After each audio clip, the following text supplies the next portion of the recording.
أعوذ بالله من الشيطان الرجيم. بسم الله الرحمن الرحيم. جعل الله الكعبة البيت الحرام قياما للناس والشهر الحرام والهدي والقلائد ذلك لتعلموا أن الله يعلم ما في السماوات وما في الأرض وأن الله بكل شيء عليم. اعلموا أن الله شديد العقاب وأن الله غفور رحيم. ما على الرسول إلا البلاغ والله يعلم ما تبدون وما تكتمون. قل لا يستوي الخبيث والطيب ولو أعجبك كثرة الخبيث فاتقوا الله يا أولي الألباب لعلكم تفلحون. صدق الله العظيم.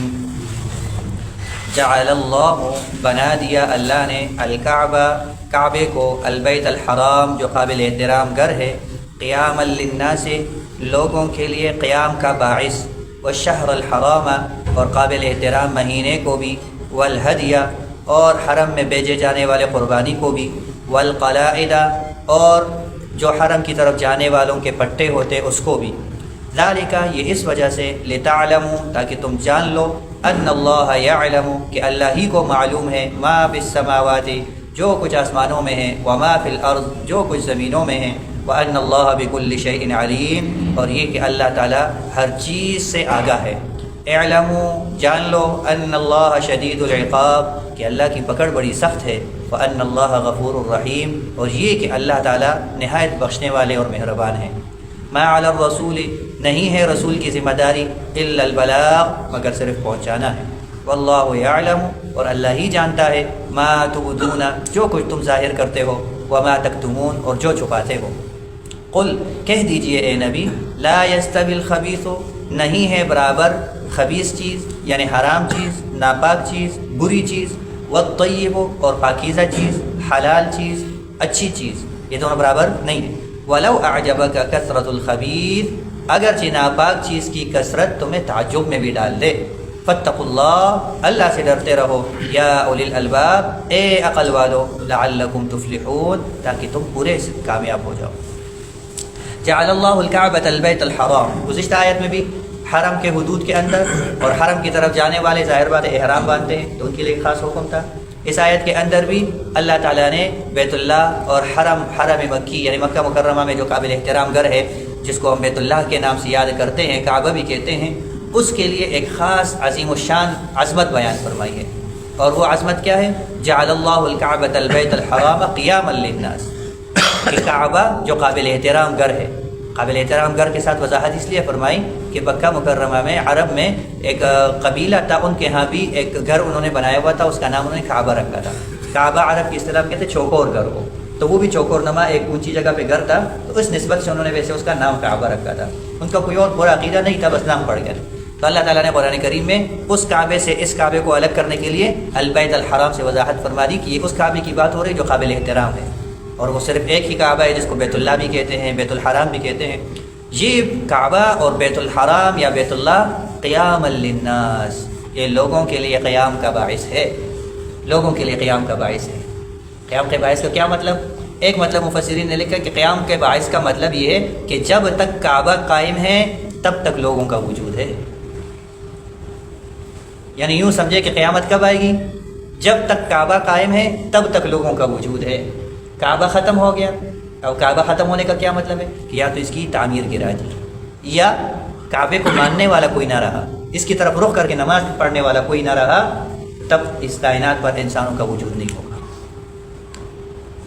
یہ وہ سادہ انداز میں جو جماعت کے ساتھ کہتے ہیں جب تک کلمہ پڑھنے والے موجود ہیں کائنات موجود ہے. وہ یہ بات ہے قیام للناس کہ جب تک کعبہ کا وجود ہے انسانیت کا وجود ہے. انسانیت کے قیام کا باعث ہے یہ کعبہ. پوری کائنات میں انسانیت کا اگر وجود باقی ہے تو کعبے کی وجہ سے چاہے کوئی مانے یا نہ مانے لیکن جب تک روئی زمین پر کعبہ موجود ہے یعنی اس کی تعمیر بھی موجود ہے اور اس کے ماننے والے موجود ہیں جو اس کی طرف رخ کر کے نماز پڑھتے ہیں جب تک یہ لوگ موجود ہیں تب تک انسانیت کا وجود ہے اور پوری انسانیت کے لیے قیام کا باعث ہے. لیکن جب کعبہ ختم ہو جائے اس کی تعمیر ڈھا دی جائے یا اس کے ماننے والے کوئی نہ رہیں اس کی طرف رخ کر کے نماز پڑھنے والے کوئی نہ رہیں تو پھر انسانیت کے لیے قیام نہیں ہے پھر کائنات ختم ہو جائے گی. یہ وہ عظیم الشان عظمت اور فضیلت ہے بیت اللہ کی، کہ اسی کی وجہ سے کائنات کا وجود ہے۔ اور ظاہری معنی میں اس کا ایک مطلب مفسرین نے یہ بھی لکھا ہے کہ قیام للناس کا مطلب یہ ہے کہ بیت اللہ میں یہ لوگوں کے لیے قیام کا باعث ہے کیا کہ جو لوگ یہاں کے باشندگان ہیں، یہاں رہنے والے ہیں، وہ اس کی وجہ سے اچھی زندگی گزارتے ہیں، بیت اللہ کی وجہ سے اچھی زندگی گزارتے ہیں، چاہے اب دیکھ لیں چاہے زمانہ جاہلیت میں دیکھ لیں۔ اب تو پوری دنیا کو نظارہ ہو رہا ہے کہ جو بیابان تھے، صحرائی علاقے تھے، جہاں کوئی پیداوار نہیں، لیکن وہاں دنیا جہاں کی ہر قسم کی نعمت موجود ہے، وہاں لوگوں کے لیے قیام کا باعث اچھا ہے، قیام کا ذریعہ اچھا ہے۔ اور اسلام لانے سے پہلے بھی زمانے جاہلیت میں دیکھیں کہ لوگوں کے اندر قبائلی عصبیت، علاقائی عصبیت کوٹ کوٹ کر بھری ہوئی تھی، رہزنیاں ہوتی تھی، تجارتی قافلے محفوظ نہیں ہوتے تھے، لیکن بیت اللہ کو یہ عظمت حاصل تھی کہ یہاں کے باشندگان کے اندر قبائلی عصبیت اپنی جگہ، لیکن جب بیت اللہ کے پاس آتے تو عصبیت ان سے ختم ہو جاتی۔ اللہ نے ایسا انتظام کیا تھا کہ پوری دنیا میں جہاں بڑی بڑی سلطنتیں موجود تھیں، روم کی یا اس سے پہلے فارسیوں کی، اس سے پہلے جتنی سلطنتیں موجود تھیں، اس میں باوجود تمام تر ترقی ہونے کے، باوجود تمام تر دنیا کے ساز و سامان ہونے کے، امن نہیں تھا، اور یہاں کوئی قانون نہیں تھا، کوئی حکومت نہیں تھی۔ یہی تو رسول اللہ صلی اللہ علیہ وسلم کی جب عظمت بیان کی جاتی ہے، اس میں ایک عظمت یہ ہے نا کہ ایسی قوم کی جس پر کائنات میں کوئی حکومت کے لیے بھی تیار نہیں تھا، ایسی بگڑی ہوئی قوم تھی، اور نہ وہ کسی کو حاکم تسلیم کرتے تھے۔ ایسے لوگوں پر رسول اللہ صلی اللہ علیہ وسلم نے آ کر ایسی محنت کی کہ جہاں حضور صلی اللہ علیہ وسلم صرف دیکھے تو ساری اسی طرف متوجہ ہو جائے، ایسا فرما بردار بنا دیا تھا کہ آپ صلی اللہ علیہ وسلم کا معجزہ اور آپ کی محنت اور آپ کی عظمت ہے۔ لیکن بہرحال یہ ایسی قوم کہ جہاں کوئی حکومت نہیں، نہ ان پر کوئی حکومت کرنے کو تیار، نہ کوئی حکومت کر سکتا ہے ان پر، لیکن ایسی قوم کے باوجود کہ جب اپنے باپ کے قاتل کو بھی اگر بیت اللہ کے سامنے دیکھتا تو آنکھیں جھکا کر کے گزر جاتا، لیکن اس کو کچھ نہیں کہتا۔ زمانہ جاہلیت میں یہ قدرتی نظام تھا، لوگوں کے دلوں میں اللہ نے ایسی چیز رکھی تھی کہ وہ اپنے خون کے پیاسے ہوتے تھے ایک دوسرے کے، لیکن بیت اللہ کے حدود میں آ گئے زیادہ سے زیادہ کیا کر لیتے تھے؟ آنکھیں جھکا کر راستہ بدل لیتے تھے، لیکن اس کو اونچی نگاہوں سے بھی نہیں دیکھتے تھے۔ تو اس لیے یہ بیت اللہ کی یہ عظمتیں ہیں کہ یہ لوگوں کے لیے رہنے کا باعث ہے، قیام کا ذریعہ ہے۔ زمانہ جاہلیت میں بھی تھا، اب بھی ہے کہ دنیا جہاں کی ہر طرح کی نعمتیں، آسائشیں اور سہولتیں اللہ نے وہاں رکھی ہے، باوجود یہ کہ اپنی کوئی پیداوار نہیں ہے۔ بیت اللہ کی عظمتیں۔ اسی طرح وہ شہر الحرام، دوسری چیز جو انسانیت کے لیے قیام کا ذریعہ ہے، امن کا ذریعہ ہے، وہ ہے قابل احترام مہینے۔ تو قابل احترام مہینے 4 ہیں 12 مہینوں میں سے، ان 4 میں سے اگر 3 مہینے دیکھیں تو وہ 3 حج کے مہینے ہی ہیں، شوال ہے، ذی قعدہ ہے، ذی الحجہ ہے۔ یہ قابل احترام مہینہ، یہ شوال نکال لو، ذی قعدہ، ذی الحجہ اور محرم۔ تو اس ذی قعدہ اور ذی الحجہ، ذی قعدہ پورا کا پورا مہینہ، ذی الحجہ کے 10 دن، وہ بھی حج کے مہینے ہیں، اور حج کی نسبت بھی بیت اللہ کے ساتھ ہے۔ اسی طرح قابل احترام مہینے بھی لوگوں کے لیے قیام کا ذریعہ ہے، کیونکہ زمانہ جاہلیت میں بھی لوگ ان مہینوں کے احترام کی وجہ سے آپس میں لڑتے نہیں تھے، جھگڑے چھوڑ دیتے تھے، رہزنیاں چھوڑ دیتے تھے۔ یہ قابل احترام مہینے، ڈاکے نہ ڈالیں۔ والہدیہ، اسی طرح حرم میں بیچے جانے والی قربانی، یہ بھی امن کا ذریعہ ہے۔ کہ ویسے تو لوگ جیسے مشہور ہے نا کہ ادھر اس کے جانور وہاں جا کے چڑھ گئے تو لڑائیاں چڑھ گئی، اس کے جانور نے ان کے تالاب سے پانی پی لیا تو سالوں تک لڑائی چڑھ گئی۔ لیکن ہدی کہتے ہیں اس جانور کو جو قربانی کے لیے حرم بھیجے جاتے تھے، ان جانوروں کی وجہ سے لوگ جھگڑے چھوڑ دیتے تھے۔ وہ جانور کسی کی چراگاہ میں گھس گئے، کسی کے تالاب پہ پانی پیا، کہیں قافلے سے پیچھے رہ گئے، لوگ اس جانور کو کچھ نہیں کہتے تھے، نہ ان کے مالکان کو کچھ کہتے تھے، بلکہ کہتے تھے یہ بیت اللہ میں جانے والا جانور ہے، لہٰذا اس کی وجہ سے لڑائی نہ کرو، بلکہ اس جانور کو بیت اللہ پہنچا دو۔ والقلائد، قلائد کہتے ہیں پٹے کو۔ پٹے کا کیا مطلب کہ پٹے پہلے زمانے جاہلیت میں تو دونوں ہوتے تھے، اور اب پھر آپ صلی اللہ علیہ وسلم کے زمانے میں صرف جانوروں کے لیے خاص قسم کے پٹے ہوتے تھے، پٹا گلے میں ڈالنے والا۔ تو وہ پٹا جب حاجی حضرات دور دراز سے سفر کے لیے جاتے تھے نا تو گلے میں وہ لٹکا لیتے تھے، اور جو قربانی کی جانور اگر ساتھ لے جاتے تھے وہاں حرم میں ذبح کرنے کے لیے تو ان کے گلے میں بھی ڈال دیتے۔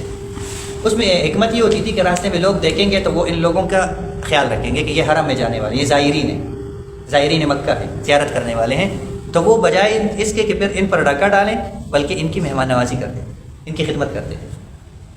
اسی طرح ان کے ساتھ جو جانور ہوتے تھے ان کا بھی خیال رکھتے تھے، وہ اگر کسی کی فصل میں گھس گئے تو آرام سے نکال دیتے تھے، لیکن جھگڑا نہیں کرتے، یا اگر وہ جانور کسی سے پیچھے رہ گیا تو وہ پھر حرم پہنچانے کا بندوبست کرتے تھے۔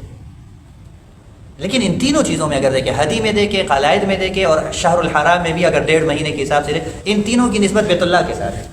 خلاصہ یہی کہ یہ بیت اللہ ایسی عظمتوں والی جگہ ہے اور ایسی نشانی ہے کہ جو کائنات کے اندر امن کی نشانی ہے، اتحاد کی نشانی۔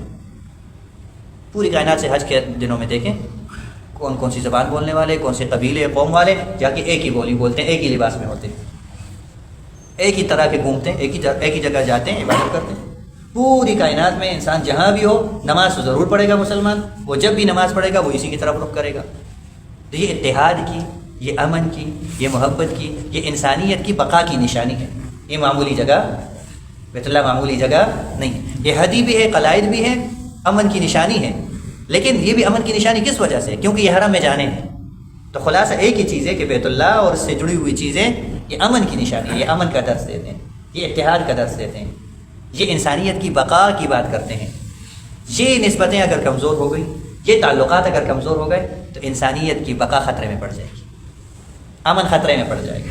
اور یہی بات ہے جتنا لوگوں کا تعلق صحیح معنی میں بیت اللہ کے ساتھ جڑا ہوگا امن ہوگا، جہاں وہ تعلق وہاں تعلق کمزور ہوگا بد امنی ہوگی، اور آخری بد امنی وہی ہوگی کہ جب بالکل بیت اللہ کے ساتھ لوگوں کا تعلق بالکل ختم ہو جائے گا، کوئی بیت اللہ کی طرف رخ کرنے والا نہیں ہوگا، اللہ تعالیٰ کائنات کی تختی کو بھی مٹا دیں گے، ختم کر دیں گے۔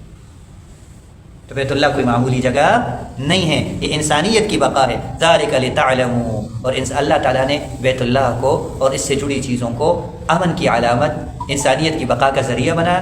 یہ کیوں بنایا؟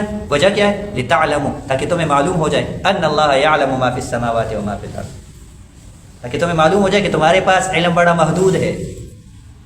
تمہاری نظر میں تو حکومت ہوگی، عدالتیں ہوگی، پولیس ہوگی، پکڑ دکڑ ہوگی، کیس ہوں گے، مجرم کو سزا ہوگی، یہ امن کا ذریعہ ہوں گے۔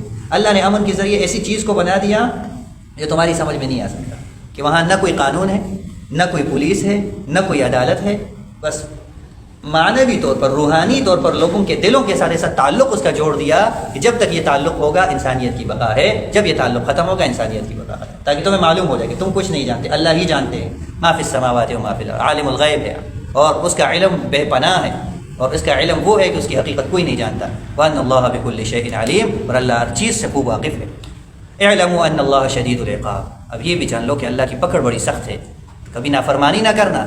ہاں، انسان ہونے کے ناطے کمزوری سے کوئی گناہ ہو گیا تو مایوس بھی نہ ہونا۔ ان اللہ غفور الرحیم، اللہ بخشنے والے بھی ہیں، مہربان بھی۔ پکڑ بھی بڑی سخت ہے لیکن نادانی میں کچھ ہو گیا تو مایوس بھی نہ ہونا، بخشنے والے ہیں۔ ما علی الرسول الا البلاغ، رسول کے ذمہ صرف پہنچانا، یہ وہی بات ہے جو 2-3 دن پہلے میں نے بتا دی تھی اس پہ وضاحت کے ساتھ۔ واللہ یعلم ما تبدون وما تکتمون، اللہ وہ جانتے ہیں جو تم ظاہر کرتے ہو، باتوں سے، عمل سے، کردار سے، جو ظاہر کرتے ہیں وہ بھی جانتے ہیں۔ وما تکتمون، جو پیچھے کہ ریاکاری ہے یا اخلاص ہے، جذبہ کیا ہے، اللہ وہ سب کچھ جانتے ہیں۔